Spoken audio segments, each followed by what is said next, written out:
जैसी प्रजातियों को लेकर आज तक जो कहानी है वह कैसी थी, हम इंसानों का अस्तित्व इस धरती पर कैसे आया था, आखिर हमारे जो पूर्वज थे उनका जीवन कैसा रहा होगा। आइए हम आज इस वीडियो में यही जानने की कोशिश करेंगे।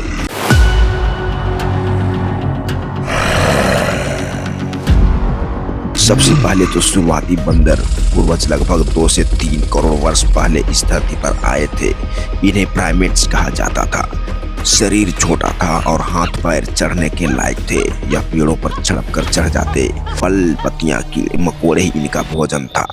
पेड़ों पर 4 पैरों का उपयोग करके ये चलते थे और जमीन पर भी 4 पैरों पर ही चला करते थे। छोटे झुंडों में ये रहना काफी पसंद करते और संतानों की देखभाल करते थे।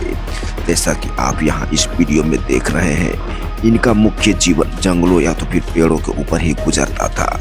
यह अफ्रीका के महाबानर के रूप में जाने जाते थे, जो कि आज से लगभग 7 से 8 मिलियन वर्ष पहले का था।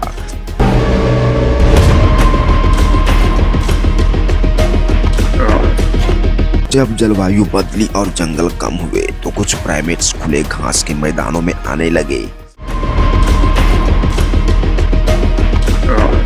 ये अभी इंसान पूरी तरह से नहीं बने थे। बंदर यानी कि बानर और इंसान के आम पूर्वज हैं। कभी कभी ये 2 पैरों पर होने की भी कोशिश करते थे।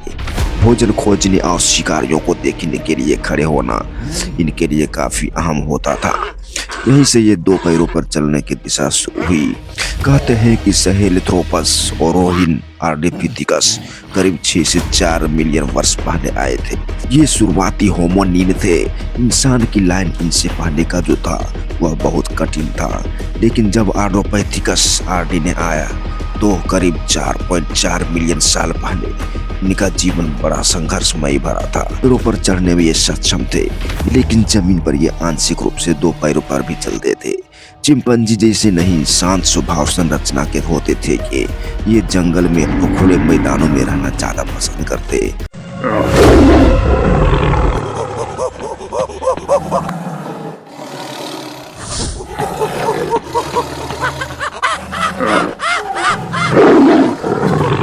इन आर्डिपिथिकस इंसान की ओर बढ़ने वाला पहला स्पष्ट कदम था।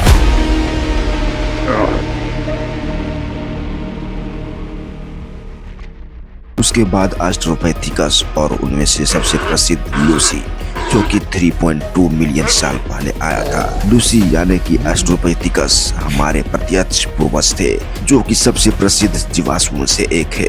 लूसी का जीवन कैसा था यह हमें जानना बहुत जरूरी है। दोस्तों, लूसी 2 पैरों पर चलते थे, लेकिन ये तेजी से दौड़ नहीं पाते थे। इनकी ऊंचाई लगभग 3.5 फीट होती थी, यानी कि ये छोटे कद के थे। ये घास के मैदानों, झाड़ियों, नदी के किनारों में ज्यादातर रहना पसंद करते थे। ये फल, पत्ते, कंदमूल, जमीन से मिलने वाले छोटे छोटे कीड़े मकोड़ों को भी खाते। ये छोटे परिवार के समूह में रहते थे। इन सबों में सबसे बड़ा बदलाव क्या था यह भी जान लीजिए। 2 पैरों पर चलना इनका सबसे बड़ा बदलाव था। हाथों का मुक्त होना यह सबसे बड़ा बदलाव था। बाद में औजारों की शुरुआत होना शुरू हुआ। फिर इनके दिमाग में धीरे धीरे परिवर्तन आया और बड़ा हुआ।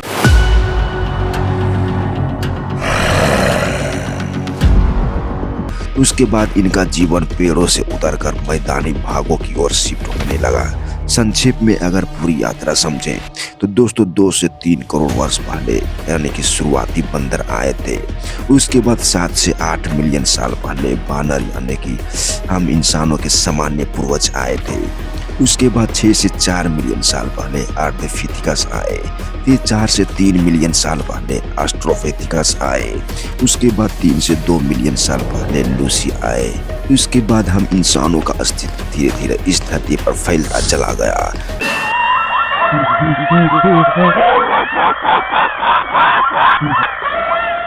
जिसे हम आदि मानव के रूप में जानते हैं।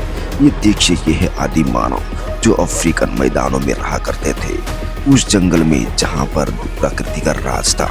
ये जंगलों में रहते जंगली जानवरों से बचते हुए अपने शरीर का विकास किया और आने वाले कई हजारों सालों में ये काफी विकसित हो गए, जो कि आज हम देख रहे हैं। इनका जीवन इतना आसान नहीं था जितना कि हम और आप समझ रहे थे। ये बरसात के मार झेलते थे, ठंडियों और कड़ी धूप में भी यह अपने आग को बचाते हुए यहाँ तक लाए हैं। इनकी जिंदगी बहुत ही चुनौतीपूर्ण और दुख से भरी होती थी, फिर भी ये आदि मानव ने अपने आप को संभालते हुए यहाँ तक पहुँचा है।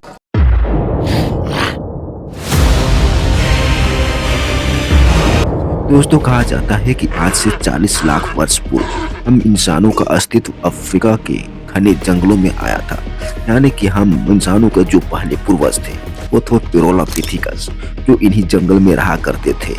उस वक्त इस धरती पर प्रकृति का राज था, यानी कि चारों तरफ जंगल और हरियाली ही दिखती थी और इन्हीं जंगल में ये पिरोला रहते थे। इन जंगलों में जानवरों का भी निवास स्थान था, जो कि काफी भयानक और खतरनाक मंजर होता था। जब ये कभी आदि मानव भोजन की तलाश में बाहर निकलते तो सभी समूह में जाया करते थे और एक जगह पर भोजन समाप्त हो जाने के बाद दूसरे जगह पर घूमने चले जाते और भोजन की तलाश करते या अपने से कमजोर जानवरों को मारते और उसका मांस कच्चा खाते थे।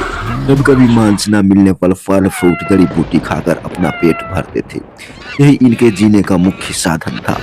दोस्तों, कहा जाता है कि हमारे पूर्वजों ने कई चुनौतियां झेली। कभी कभी तो वे खुद जानवरों के शिकार हो जाते और जानवरों के सामने टिक नहीं पाते थे। लेकिन जैसे जैसे दिन गुजरता गया, प्रकृति अपना काम करती गई और इन मानवों में विकास भी होने लगा। कहा जाता है कि आग की खोज भी इन्होंने ही की थी। उस वक्त को पाषाण काल कहा जाता है। पाषाण काल में ही आदि मानव ने तरह तरह के पत्थर से हथियार भी बनाए थे और यही औजारों का इस्तेमाल ये जानवरों को मारने के लिए करते थे। उस वक्त हम इंसानों के पास उतनी बुद्धि नहीं थी ताकि इन जानवरों से हम मुकाबला कर सके। इसीलिए वे कभी भी भोजन की तलाश में जाते तो सभी साथ में ही समूह में जाते थे। फिर जैसे जैसे इनका विकास होता गया, उन्होंने आग का भी आविष्कार किया। आग को लेकर कहा जाता है कि जब ये आदि मानव आपस में खेल खेल में पत्थरों को रगड़े तो उससे चिंगारी उत्पन्न हुई और वही चिंगारी पास के रखी सूखी पत्तियों पर जा गिरी। चूंकि पत्तियां सूखी थी इसीलिए उसमें आग लग गई। तभी ये आदि मानव समझ गए कि दो पत्थरों को आपस में रगड़ने से आग निकलती है। अब ये आग का इस्तेमाल रात के अंधेरे में जंगली जानवरों को भगाने के लिए करने लगी तथा इस पर मरे हुए जानवरों को पकाकर खाने लगी और अन्य कार्यों में भी इसका इस्तेमाल करने लगी, जिससे कि ठंड के मौसम में ये आग को अपने गुफाओं के मुहाने पर जला देते, जिससे उसे रोशनी मिलती थी। जब उन्होंने पका हुआ मांस खाना शुरू किया तो उनका दिमाग बड़ा विकसित होने लगा और चबाने में भी काफी सहायता मिलती थी। पका हुआ मांस खाने की वजह से ही उनका माइंड पावर बढ़ा और सोचने समझने की क्षमता में भी वृद्धि हुई। जैसे जैसे दिन गुजरता गया, प्रकृति ने अपना कमाल दिखाया और कई लाखों एवं हजारों सालों के विकास क्रम के बाद ये आदि मानव ने अपने आप को सामाजिक परिवेश में रहना भी शुरू कर दिया। एक दूसरे से इशारों में भी बात किया करते थे और एक दूसरे के साथ मिलकर रहते थे। कहा जाता है कि इन आदि मानवों में जो सबसे बड़ा होता था वह किसी के भी साथ संभोग कर लेते थे और उनके ही बच्चे आगे बढ़ा करते थे। इस तरह से इन्हीं के बच्चे संतान आगे बढ़ते गए और आने वाले समयों में ज्यादा वृद्धि होने के कारण ये पूरे धरती पर फैल गए और इन्हीं का वंशज चलता आया, जो कि आज हम देख रहे हैं। तो दोस्तों, ये था हम इंसानों के अस्तित्व की कहानी, हमारे पूर्वजों का जीवन कैसा था।